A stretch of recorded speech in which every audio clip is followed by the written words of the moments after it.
What's going on, guys, and welcome to another episode of Career Mode. This is episode number 171, and we start today's episode off against Cardiff City at the Stadium of Light. So of course feeling very confident. As things stood, we are still yet to lose a game this season, so I was feeling very confident, and Cristiano Ronaldo almost scored an absolute screamer here just a few minutes in, but his shot was brilliantly saved by the former goalkeeper we had at Blackburn all those years ago, if you remember that, John Ruddy at Blackburn. His shot, Ronaldo's shot, was well saved by Ruddy, and then Matthew Wakaso, well, he just wanted a bit of skill, didn't he? Nice little advanced rainbow to get around Ruddy, and a great finish as well. So Wakaso makes it 1-0 in silky style, and yeah, it's Sunderland 1, Cardiff City 0. But here you see Kurt Zouma finding Ronaldo. Ronaldo finds Redmond. This is a really nice take, and then a run through by Redmond. That was really nice, and a fantastic finish by Nathan Redmond. I love those off the ball runs, I really do.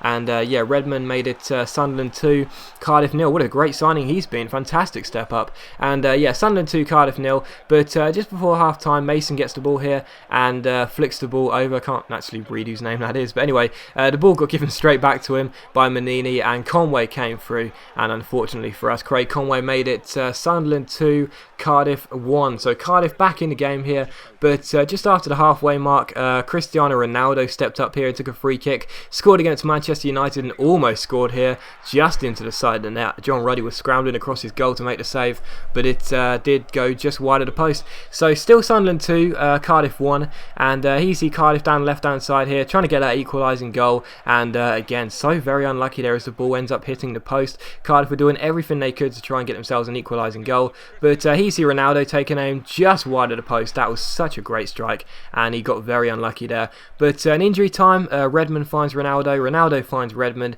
This was a chance to seal the game up as Redmond chips the ball into Ronaldo, but his header goes just wide of the post. So unfortunately the game did finish 2-1. Would have liked to have won it by a bigger margin, but it's a win, that's the main thing, and I was very, very pleased with that. And you know, we played better, but it was still really annoying, because I do want to win by a lot better, you know, scores. You know, we're still winning, but you know, I want to win convincingly. You know, with Liverpool I was winning like 5-0, 6-0. And I really want to start doing that with Sunderland, you know, start to get to the dominant phase. You know, I don't want it to be too easy, but I really do want to sort of, you know, win those games, which are really easy games, to be honest. No disrespect to any Cardiff fans, by a big margin. But anyway, we did get the 3 points, and that's the main thing, still unbeaten. But we took on Anderlecht here in Belgium for the second game of the Champions League. First game of the episode in the Champions League, but the second game in our Champions League group stage. And I did say in the last episode I thought this would be quite a decent group for us, really. You know, Ajax would be a difficult side, but I felt confident we could beat Anderlecht and Bayer Leverkusen, both home and away. But unfortunately for us, Anderlecht took the lead really early on, and Wakaso came close here. His shot was brilliantly saved. Jack Robinson's cross found Sido, it was headed away. It came to Marcano, he found Cuvelier, and his half volley just went wide of the post. Anderlecht were doing pretty well to contain us, really, but we were still doing our best to find the equaliser. 21 minutes in, Sido came down the left hand side here. Sido with a nice piece of skill, nice little Blanco hop, but his shot was well saved by the goalkeeper, so they were defending really well, just couldn't seem to break them down and get that equaliser. But Sido once again using his 5-star skills, he found Marcano, you find Wakaso down the right hand side, lovely piece of dribbling, gets onto his right foot but plays Ryo Miyachi through, but unfortunately the Japanese winger could only put the ball over the bar. So still Anderlecht 1, Sunderland 0, and Anderlecht came through here once again. Lazarevic, the goal scorer, came through again, brilliant piece of dribbling, but what a fantastic save by Courtois. Sticks a leg out, puts the ball onto the bar and makes the save. Fantastic stop by the Belgian goalkeeper here in Belgium.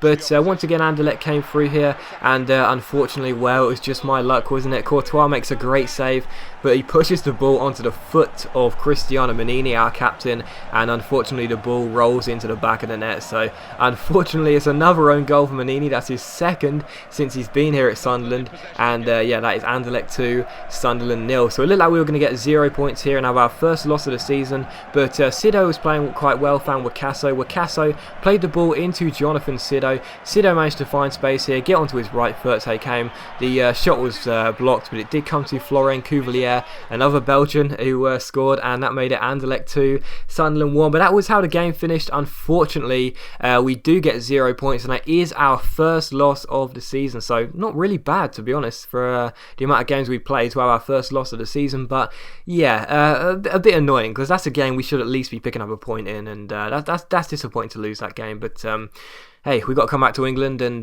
deal with it against Bayer Leverkusen. But anyway, here's your Youth Squad monthly report, and we've only got 3 players now after Nathaniel Rice terminated his contract, and you know, the players don't look that great, but this guy looks quite good, Chris Burge, so I decided to go ahead and offer him a contract, because I don't want him to terminate his contract.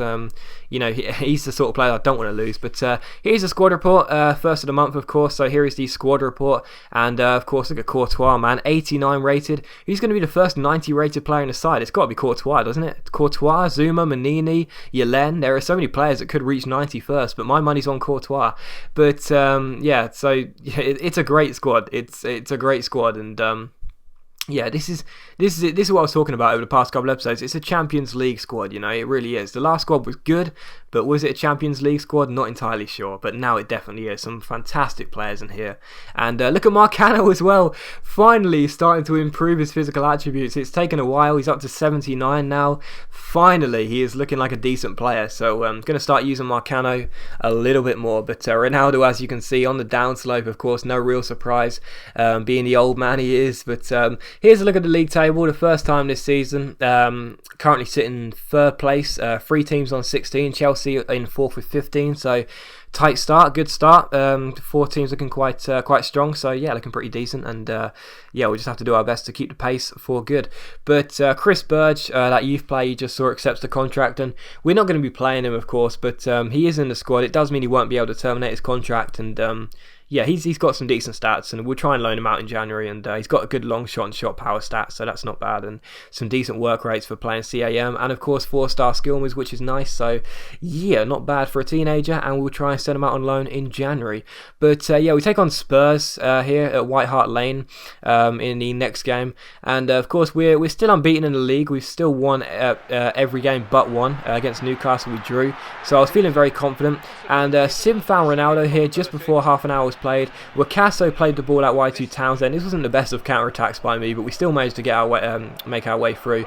And Wakaso went 1-on-1 with Lloris. Nice little heel-to-heel flick, and a simple chip into the empty net. So Spurs 0, Sunderland 1. But disastrous structure just a few minutes after that. Cristiano Manini. Oh, what was I trying to do there? Manini takes down whoever it was, and yeah, oh man, what was I trying to do there? It was a straight red card for Manini. No real surprise. I'll tell you what I was trying to do. I was trying to make it so he would wrap his legs around the ball and clear the ball away. Instead, he just lunged in 2 feet from behind. It's a definite penalty and a definite red card. So Manini sent off. Chance for Sigurdsson to make it Spurs 1, Sunderland 1 from the spot.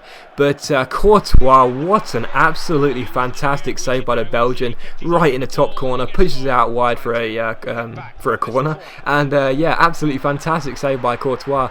We were under the cosh literally from the first minute, but Courtois, what a fantastic save. I was so proud of that one. I never save penalties.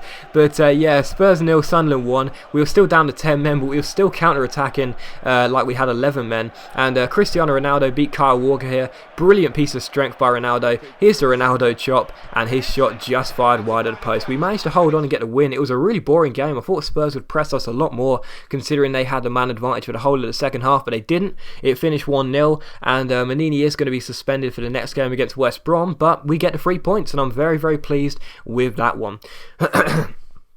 But we do have 2 monthly scout reports here, as you'll see in just a moment. Yeah, once again from our South African and English scout, one in Ivory Coast and one in England. But yeah, there's some really poor players. There's some decent players, but also there's some really poor players. And I have got better. You know, I keep saying this like every single time. I have got better, but I'm still lacking that. You know, I'm still lacking the talent to find the best players, but I have got better. I mean, Marcano is a great player. Gape is probably going to be a fantastic player as well. So yeah, I'm getting better. But anyway, we take on West Brom for the last game of the episode, of course, without Cristiano Manini in this game. He was, of course, suspended, so I was really fearing the worst. I mean, Corker's a good centre-back, but obviously no one's as good as Manini. And he see Marcano here. Nice piece of skill to find Townsend in the 7th minute. The ball comes in, and Wakaso, that really should have found the back of the net there, as he blazed the ball over the bar from just a few yards out. But West Brom came through here. The cross came into Lee Yewin. He managed to hold off Kurt Zuma. The shot was saved, and it's a fantastic block to deny Brown. And once again, Courtois makes a brilliant save there by the Belgian goalkeeper. So still Sunderland 0, West Brom 1. Pisi Wakaso picked the ball up here, got a bit lucky, but found Andros Townsend, and Townsend just about managed to squeeze the ball underneath Jan Sommer and find the back of the net. So Sunderland 1, West Brom 0. It didn't take very long for West Brom to get themselves back in the game.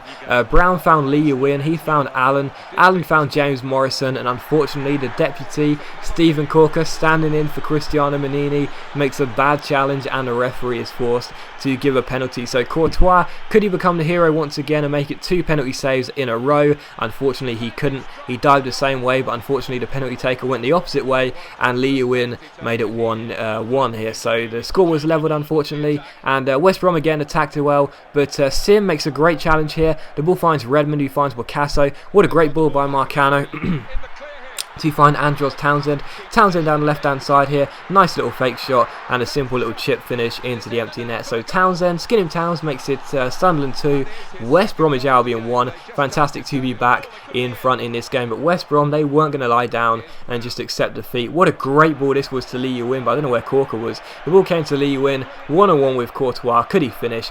Rounds to Courtois with a fantastic piece of dribbling. Tried to position Corker on the line, but unfortunately Lee Yewin managed to squeeze the ball past him and make it Sunderland 2, West Bromwich Albion 2. So once again, a game on level terms. We really were missing Cristiano Manini, we really were. And James Morrison almost made it 3-2 here. Chipped the ball across the face of goal, and not sure who that was, but he managed to hit the post when it looked easier to score. But still Sunderland 2, West Brom 2. And once again, Lee Yewin shot here, brilliantly blocked. It was all West Brom, it really was. And in the end, we had to be thankful that we could just about manage to hold on for a draw. But anyway, guys, as always, a big thank you for watching. If you've enjoyed this video, please leave a like. It really helps my channel out, and it only takes a second. And I'll see you for the next episode of Career Mode very soon.